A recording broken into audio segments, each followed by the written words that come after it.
otras comparaciones, un símil.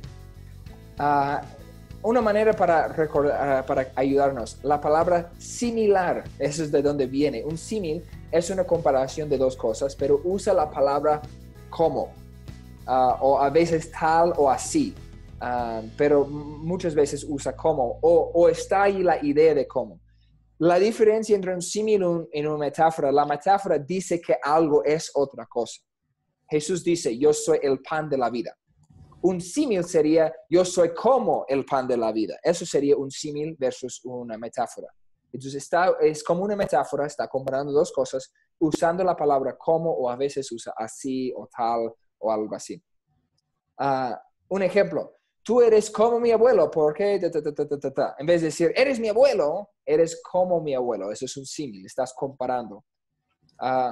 Un ejemplo bíblico, para los maridos, esto significa, ame cada uno a su esposa tal como Cristo amó a la iglesia. Él entregó su vida por ella. Efesios 5:25. Entonces, cuando dice a los esposos amar a sus esposas tal como Cristo amó, ese es un símil. Está haciendo una comparación de dos cosas. A veces en la Biblia vemos un símil para acciones y una metáfora para sustantivos. O sea, comparamos dos ideas usando una metáfora y usamos dos acciones con un símil. Eso no es siempre, pero pasa mucho. El libro no habla de eso, pero en la literatura pasa más que usamos metáforas para comparar cosas, conceptos, ideas y sustantivos, y símiles para comparar verbos, acciones. Aquí tenemos la comparación de amar. Amar como Cristo amó. Entonces tenemos la comparación de dos acciones. Eso es lo que pasa muchas veces. No siempre y no es una regla, pero solo es un patrón muy común. ¿Estás bien con símil? Sí. Ok. Personificación es cuando atribuimos algo con características humanas. Un buen ejemplo. Mi perro me dijo que tenía que ir al baño. Si está dando vueltas al lado de la puerta, ladrando un poquito, aferrando a la puerta, ya sabes, conoces tu mascota y sabes que tiene que ir al baño. Pero el perro no habla como nosotros. Entonces, el hablar es un atributo, es una característica humana. Entonces, cuando dices que me dijo, comunicó ese concepto, claro, sí, pero no dijo nada, no habló contigo, no dijo, por favor, dueñita, yo quiero ir al baño porque tengo que hacer pipí. No dijo eso. Entonces, la idea es que cuando nosotros, y es una manera de entender algo difícil o un concepto, personificación existe un montón en la poesía. Porque la idea es darnos algo concreto. Comparamos algo que entendemos. Nos entendemos a nosotros. Somos humanos, nos entendemos. Entendemos cómo interactuamos. Entonces, cuando hablamos hasta cosas inanimadas, la mesa se paró firme. No para. Tienen palos, no tienen piernas. Y decimos, tiene patas, pero no realmente son piernas o pies. Pero usamos términos de seres humanos porque entendemos ese concepto. Entonces, estuvo ahí firme y no cayó, pero no se paró. Podemos decir que la computadora me engañó. No es que no entiendes el formato del programa, no es que te engañó, no es una persona que tiene un ser, una voluntad libre o algo así. Entonces, usamos características de un ser humano para cosas, aunque una computadora o una mesa no son vivos, o un perro es vivo, pero no es un ser humano, para entender otra cosa. Ejemplo de la Biblia. Los montes y las colinas se pondrán a cantar y los árboles de los campos aplaudirán. Montañas no cantan y árboles no aplauden, pero están hablando de cómo el viento mueve las ramas de un árbol, y el viento, el sonido que pasa cuando el viento pasa por una montaña, el sonido que da. Y esa es la idea de la creación adora a Dios. pero estamos usando conceptos de aplaudir y cantar con una cosa, montañas, colinas y árboles, que no son vivos, no son seres humanos, pero personificamos esas cosas para entender un concepto. ¿Está bien? Sí. Ok. Personificación realmente es muy común. Perdón. Personificación realmente es muy común. El siguiente es un término que pocas personas entienden, pero es un concepto bastante fácil. Si entendemos personificación, antropomorfismo es muy fácil. Es un término muy largo y uno trabalengua pronunciar, pero es atribuir características humanas a Dios. Es personificación con Dios, nada más. Entonces, por ejemplo, la mano de Dios estuvo sobre mi vida. Hermanos, Dios no tiene manos, es espíritu, no es un ser humano. Y eso rompe muchas burbujas para muchas personas. Pero Dios no tiene mano. Pero la Biblia dice la mano de Dios. Sí, es un antropomorfismo. Es una manera de hablar porque Dios es mucho, mucho más allá de nuestra comprensión. Somos babosos, perdón, es muy ofensivo para muchas personas, pero somos gusanos, necios, ignorantes, y Dios es mucho más allá de nuestra comprensión. Entonces, ¿qué hacemos para entender nuestro Creador? Aplicamos cosas que entendemos a Él, y ni es un Él, no es una ella tampoco. Dios no tiene género, Dios no es hombre o mujer, es espíritu, pero lo entendemos y lo llamamos Padre porque es nuestro Creador. Pero usamos conceptos de la humanidad y los aplicamos a Dios porque Dios es mucho más allá de nuestra comprensión. Y si no lo hacemos, no lo podemos entender. Será como una hormiga intentar entender un ser humano. No es posible. No es posible para nosotros entender a Dios tampoco. Entonces, ¿qué hacemos? Personificamos a Dios. Y eso se llama antropomorfismo. Aplicamos conceptos humanos a un ser espiritual mucho más allá de nosotros para poder entenderlo. Y Dios lo hace de sí mismo. Aquí es un ejemplo de la Biblia. Es mi ejemplo, mi ejemplo favorito. Perdón, creo que eso es Éxodo 34, si no me equivoco.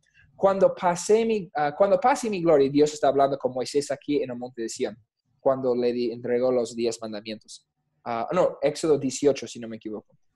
Cuando pase mi gloria, yo te pondré en una hendidura de la peña y te cubriré con mi mano hasta que haya pasado.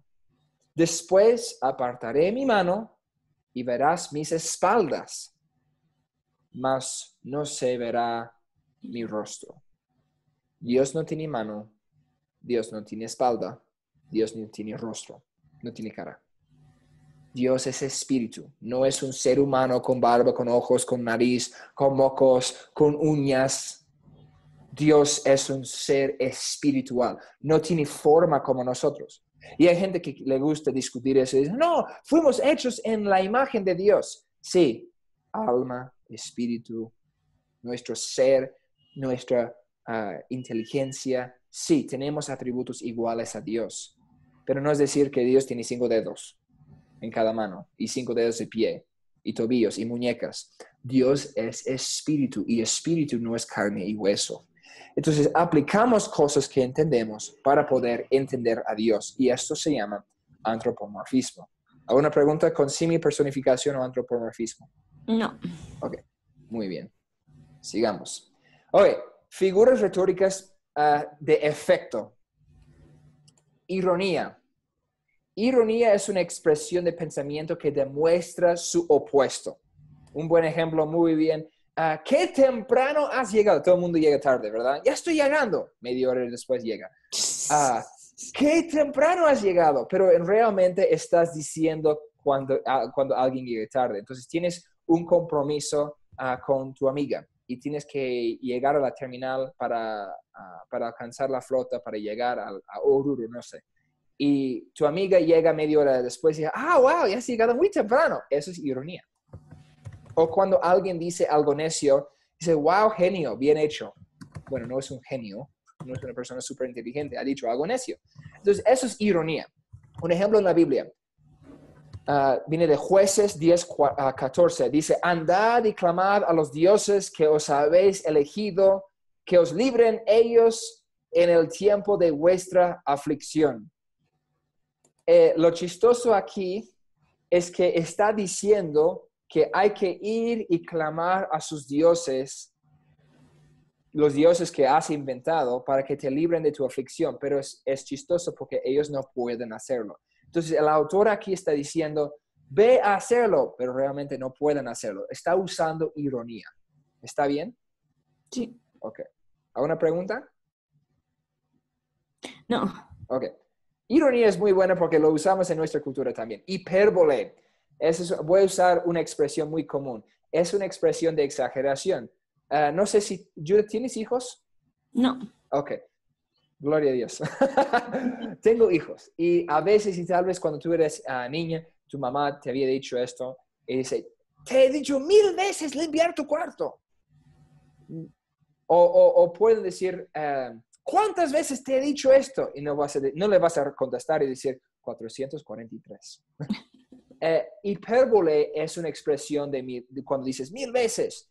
No es realmente 1000 veces, pero significa mucho. Entonces vas a un extremo, una exageración para destacar tu punto. Ejemplo, te he dicho 1000 veces limpiar tu cuarto. Ejemplo bíblico. Y si tu mano derecha te es ocasión de caer o pecar, córtala y échala de ti. Un poco después, en el mismo capítulo, Mateo 5, también dice, hay que sacar el ojo si te causa caer o te causa pecar. Cristo no está diciendo cortar la mano, sacar el ojo, no está hablando de mutilación. Estamos hablando de parar de dejar que tu mano haga algo. No hagas el pecado, no veas el pecado. Eso es lo que Cristo está diciendo aquí. También la Biblia nos dice que nuestro ser es el templo del Espíritu Santo y hay que cuidar nuestro cuerpo. Entonces, la idea aquí es, no estamos viendo un conflicto. Cristo está yendo a un extremo para destacar su punto. Deja de pecar físicamente por tus acciones, la mano, o también con la mente a través de los ojos. ¿Está bien con hipérbole? Sí. Ok. Las figuras especiales ahora. Estamos en lección 8. Figuras especiales, símbolos. Esto hace a muchas personas confundirse. Es una metáfora o una metonimia, términos de comparación, por eso yo hice esos términos primero, que hace algo común. Es una metáfora común en la Biblia, usado mucho, una metonimia común en la Biblia. Por ejemplo, el ejemplo bíblico que tenemos aquí, Mateo 28, 18, 19, Jesús habla de la higuera. La higuera es algo que Jesús usa, es una metáfora porque representa a Israel. Israel y la higuera no son la misma cosa, por eso es una metáfora, porque no tienen conexión. Y Jesús habla del concepto de la higuera mucho, en sus parábolas, en sus enseñanzas, y representa a Israel. Entonces, cuando está hablando de marchitar la higuera en Mateo 28, el concepto aquí ya es un símbolo. Los discípulos o la gente que Jesús enseña, él ha usado esta metáfora tantas veces que ya no es solamente una metáfora, es un símbolo. Cuando Jesús habla de la higuera, ya sabemos que está hablando de Israel.